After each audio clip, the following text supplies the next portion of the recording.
For me, stigma means fear, resulting in lack of confidence. Stigma is loss, resulting in unresolved mourning issues. Stigma is not having access to resources. Stigma is being invisible or being revealed, resulting in conflict. Stigma is lowered self-esteem and intense shame, resulting in decreased self-worth. Stigma is secrecy. Stigma is anger, resulting in distance. Most importantly, stigma is hopelessness, resulting in helplessness. This quote was spoken by a woman who had a brother with schizophrenia, her last name being Wilkinson. Hundreds of thousands of people face the stigma behind mental illnesses every single day. The stigma that creates hopelessness reduces the probability of people ever getting help they need. Through misconceptions and bias regarding media, simply the way society perceives each illness all affects the patient one way or another.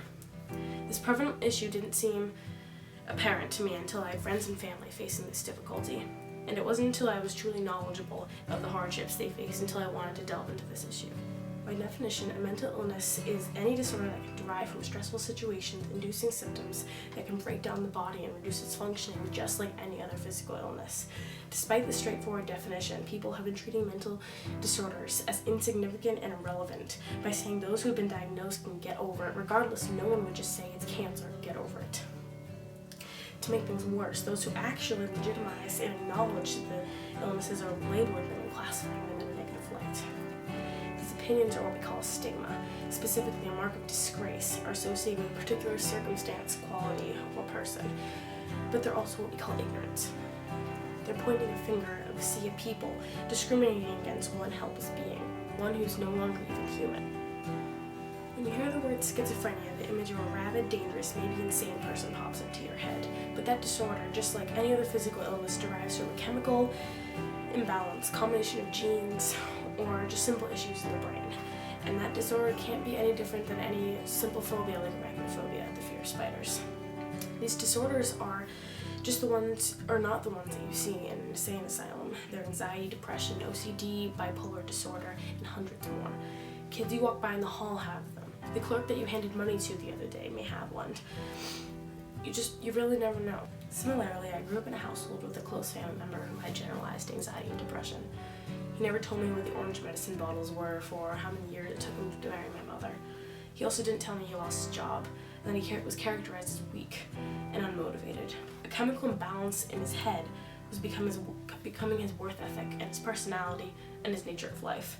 Because of those discriminatory descriptions, because of that stigma, he was scared to tell his own family, scared to let us know, yes, he was an alcoholic, yes, he did go to rehab, and yes, it can be genetic. People are so scared of what they don't understand. It's so easy to discriminate something that you can't view as a face or that you can't relate to and understand exactly what they're going through. But people can't treat somebody with a physical illness any differently because a mental illness is in their head. You can't see it, but it's there. Because of this brand, it affects families, causes fear of diagnosis, loss of jobs, and major self-esteem drops, and laced with doubt and shame. The stigma leads to issues as ridiculous as Japan not allowing those who are mentally ill to enter a museum, or those in Korea to go into a public pool. To make it all worse, 1/4 of people will not hire a depressed patient. 1/3 of people would not vote for a depressed politician, and almost 80% of people say they are embarrassed of the mentally ill, while only 38% will actually admit it. A grand total of 450 million people all over the world hold these illnesses, yet few understand that it's more than a problem. It's a disaster and it's a scar. But what I really don't understand is why the children have a fever any different than those who don't even have the motivation to get out of bed anymore. I had to watch a very close friend of mine suffer every single day with depression, while her own mother said it wasn't like she was dying and some people had it worse. In reality, greater numbers of people are suffering from these disorders than any other physical illness. Her mother had no idea how crippling these disorders can actually be, and how can you possibly ignore an illness that is more prevalent than cancer? It's hard to wrap my head around the idea of someone who can't legitimize a disorder that has possible side effects worse than a fever. Today, even with our progression, the media portrays the mentally ill as villains who can never live out their life normally. They call them violent criminals, lazy, erratic, and they link their illness to drugs and prostitution.